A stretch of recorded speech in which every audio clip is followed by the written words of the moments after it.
Dahil sa pag-aaway, arestado ang mag-live-in partner na nabistong suspect pala sa mga serye ng pananalisi sa Antipolo City. Huli rin ang isang dating pulis na itinuring mastermind sa nahulikam na pagdukot sa sariling pinsan sa Nueva Ecija.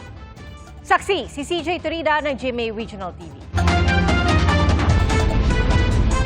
Sa kuha ng CCTV, makikita ang isang lalaki na naglalakad sa gilid ng kalsada sa isang subdivision sa Cabanatuan, Nueva Ecija, bandang mag-aalas 8 ng umaga nitong Lunes. Nakasuot siya ng kulay pulang damit at may takip sa mukha. Maya-maya pa, may dalawa pang lumapit sa lalaki na kapwa may takip ang mga mukha. Kasunod nito na nakita sa CCTV ng pagdating ng isang kulay pulang pick-up na pumarada. Bumaba ang isang may edad na lalaki na nakasuot lamang ng kulay puting sando. Lumakad siya papalapit sa pintuan para buksan ang lock sa pinto, pero mabilis na lumapit ang dalawang lalaki at makikitang nagpupumiglas ang matandang lalaki. Pilit namang pinupwersa ng dalawang lalaki pabalik na ilapit sa kanyang sasakyan ang biktima habang nakatutok ang isang baril hanggang sa mailapit ang biktima sa kanyang sasakyan. Ilang saglit pa, pilit na isinakay ng mga sospek ang biktima at agad na umalis. Ang biktimang sapilitang tinangay, isa palang negosyante. Sa tulong ng kuha ng mga CCTV, mabilis na nagsagawa ng hot pursuit operation ang mga otoridad. Through backtracking is natagpuan natin yung subject sa San Miguel, Bulacan. Natuntun at nasagip nila ang dugo ang biktima sa barangay Bacod Bayan. Gayon din ang sasakyan ng biktima na inabandona ng mga sospek. Agad na dinala ang biktima sa ospital na ngayon ay ligtas na sa kapahamakan. Sunod-sunod namang naaresto ng mga pulis ang tatlong sospek sa magkahiwalay na operasyon sa Nueva Ecija at San Miguel, Bulacan. Isa sa mga sospek ang itinuturong mastermind na napag-alamang pinsan ng biktima. Isa rin siyang awol na pulis. Nahuli natin yung pinaka-main suspect na nataon naman na ex-police, no? Na kamag-anak mismo nung biktima.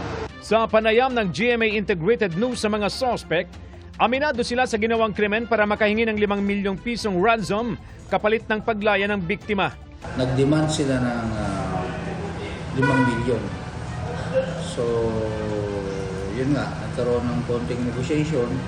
Nakapit na sila sa Cabanatuan City Police Station at mahaharap sa reklamong kidnapping. Nagalit sir ako sa kanya dahil nangangailangan ako ng trabaho. May sakit yung asawa ko, hindi niya ako pinapansin. Sila lahat mapipera. Ako lang pisa nila dito. Sa lalawigan ng Rizal, arestado ang mag-live-in partner na suspect sa mga serye ng pananalisi sa Antipolo City. Nakunat pa ng CCTV ang kanilang modus sa iba't ibang lugar. Ang kanilang pananalisi nag-viral pa sa social media. Modus umano ng dalawa na magpapakitang sweet sila at kapag dumating na ang target, saka sila sasalisi. May tumawag po sa barangay na isang concerned citizen. Sabi po nila, meron daw pong mag-aaway.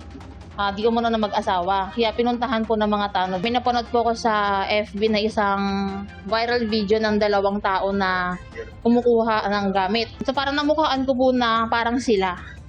Then, tinawagan ko yung complainant, pumunta sa barangay. Then, kinumpirma nila na yun daw po yung kumuha ng cellphone.